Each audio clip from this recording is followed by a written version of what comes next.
हरदोई के दोनों सीटें आरक्षित, एक सीट पे भी हम लोग लड़ने लायक नहीं रह गए।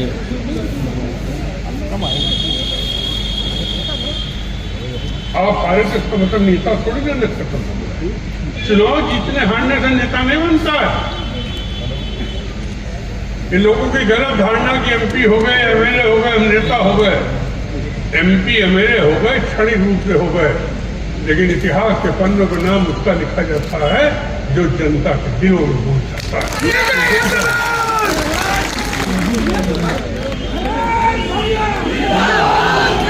आज पार्टी में तमाम लोग हमारा विरोध करते हैं, मुझसे बैठे तब भी। कुछ लोग तो बब्बन के ऐसे हैं जो दिन रात बैठ के हमारा विरोध ही करते हैं।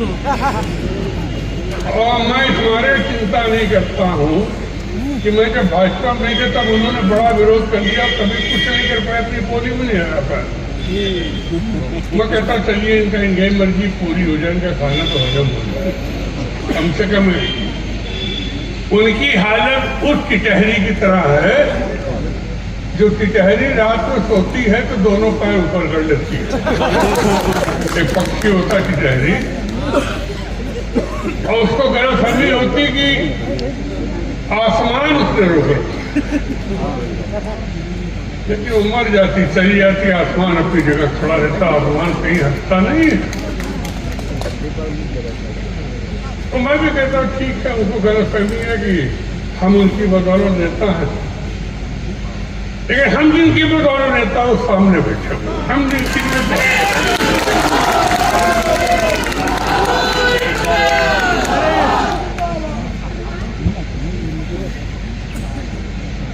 कि वो कार्यकर्ता नहीं सिर्फ वोट खाली दे, जान देने वाला भी कार्यकर्ता है। जहां बताओ जान लगा दे।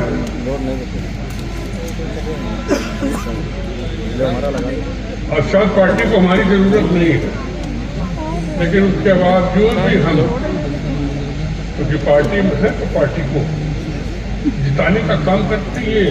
मैं आपसे वादा करता हूं कि जब तक हम हैं हरदोई में पार्टी को कोई छू नहीं सकता है। ये मैं आपको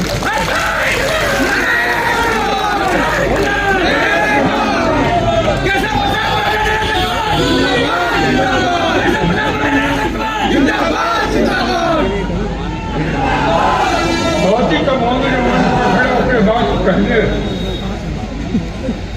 लेकिन मुझे विश्वास है। और नितिन से मैं कहूँगा, माता पिता गुरु के बाद अगर किसी को अपना नेता मानना, किसी को अपना घर का नंबर मानना, तो इनकार करता हूँ।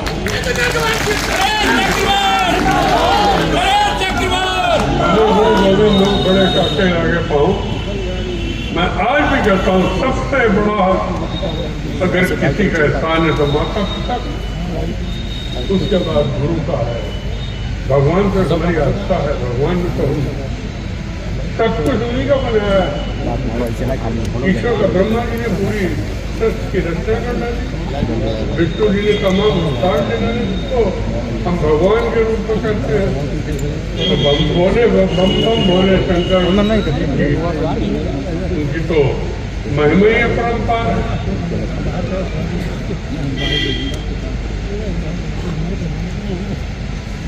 पंडित को भी यही कहूँगा, मैं लोगों से कहता हूँ चौथी पीढ़ी अगर जिंदा है तो देश के साथ 3 ही 4 परिवार होंगे जिनकी चौथी पीढ़ी राजनीति में, लगातार चौथी पीढ़ी किसी की राजनीति में जीत के नहीं पड़ती।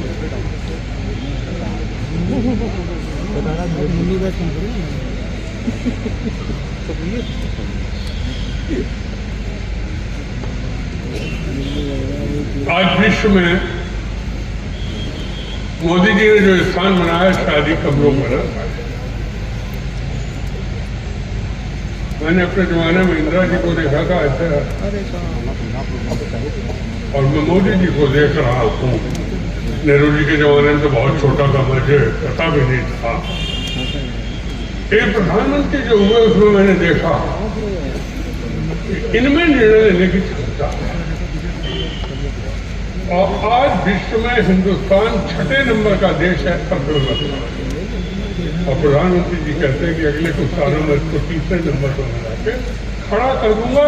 हिंदुस्तान की 5 ट्रिलियन की अर्थव्यवस्था को खड़ा कर दूंगा। अब तो गरीब दिखाई नहीं देता।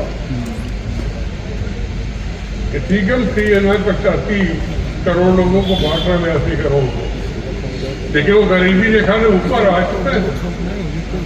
शायद इतनी बड़ी आबादी का देश विश्व में अकेला हिंदुस्तान ऐसा देश होगा जहां कोई भूखा नहीं मर रहा, जहां कोई नंगा नहीं, और जहां आज संतब्ध होने की हो।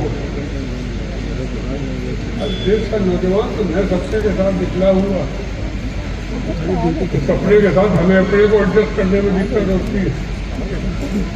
अब सब लोग चाचा हमको कहने लगे, कुछ पापा भी कह देते हैं, तो मैं तो कहीं लग सकता हूँ कि इसी चाचा पापा में बुढ़ापा न पड़ा कहीं देखने लगूँ, लेकिन कोशिश करता हूँ बुढ़ापा मुझे न देखने को मिले।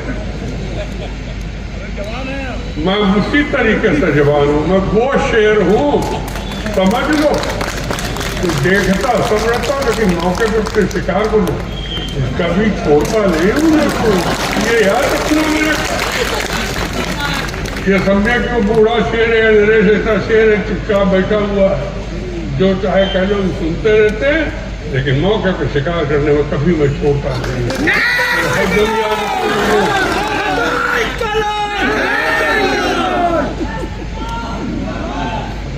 आज उत्तर प्रदेश, हिंदुस्तान में उत्तर प्रदेश की कानून व्यवस्था एक ब्रांड हो गई।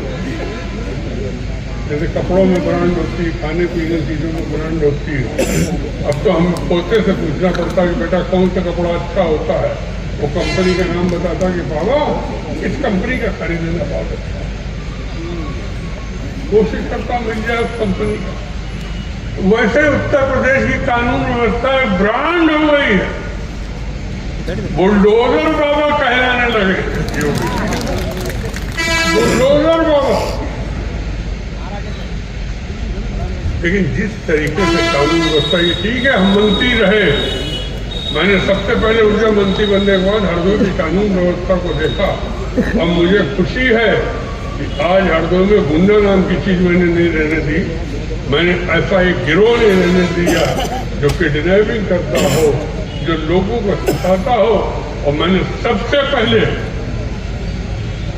उस गिरोह को खत्म किया जो गिरोह जनता के लिए एक मुसीबत, उसी का नतीजा। तो मैं बैठ चुका है राजनीति में गिरना, यही बहुत बड़ी बात है। अगर मैं भी आपकी तरह ओबीसी होता अब तक देश में कहीं न कहीं नेता होता, मैं भी बोला जी। मैं तो जब आप अध्यक्ष हुए, नितिन का चुनाव था, चुनाव में सब अच्छा दिख रहा था। चुनाव के बाद कुछ लोगों ने कहा कि नरेश जी मौर्य समाज से बात कर लीजिए, मौर्य समाज लगता चला गया है। मुझे विश्वास नहीं, मैंने इंद्रपाल कुशवाहा को बुलाया, तो हमारे यहाँ ऐसा जो कुशवाहा लिखते हैं। मैंने इंद्रपाल कुशवाहा से पूछा कि कुशवाहा क्या ये बात सही है कि मौर्य लोग चलेंगे, कुशवाहा लोग? कहना हाँ भैया चले गए। हमने काहे चले गए? इंद्रपाल खड़े, कहना केशव प्रसाद जी को वोट हम लोगों ने दिया है। केशव प्रसाद मौर्य जी नाम है आपका, पूरा पता ही था। तो उन्हें मालूंगा केशव प्रसाद मौर्य जी पूरा मौर्य समाज ही तोड़ लेंगे उत्तर प्रदेश का। हम खड़े खड़े देखते रहे और पूरा समाज चला गया। ये खड़े इंद्रपाल कुशवाहा, मैंने बात तो पूछा, मुझे खुशी हुई कि नेतृत्व की क्षमता मौर्य जी में है, और भविष्य में इस उत्तर प्रदेश में इस प्रदेश की नेता मौर्य जी बनेंगे, आप जरूर बनेंगे। मेरा आशीर्वाद है कि प्रदेश से लेकर राष्ट्रीय स्तर, आप आपकी उम्र क्या है, प्रदेश से लेकर राष्ट्रीय स्तर तक आप राजनीति करेंगे इन्हीं शब्दों के साथ, क्योंकि आपको बहुत बोलना है। मैं आपका भी स्वागत करता हूँ, अपने बेटे को भी आशीर्वाद देता हूँ, उसको बराबर। ये सुबह निकल जाते, 3 मंदिर रोज दर्शन कर जाते हैं।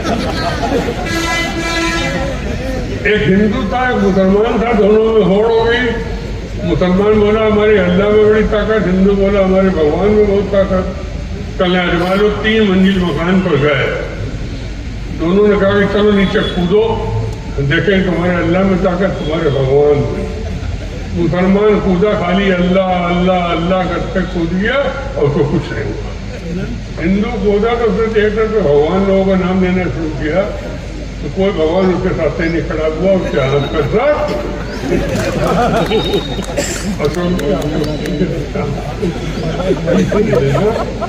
चलिए मजाक खत्म हुआ, लेकिन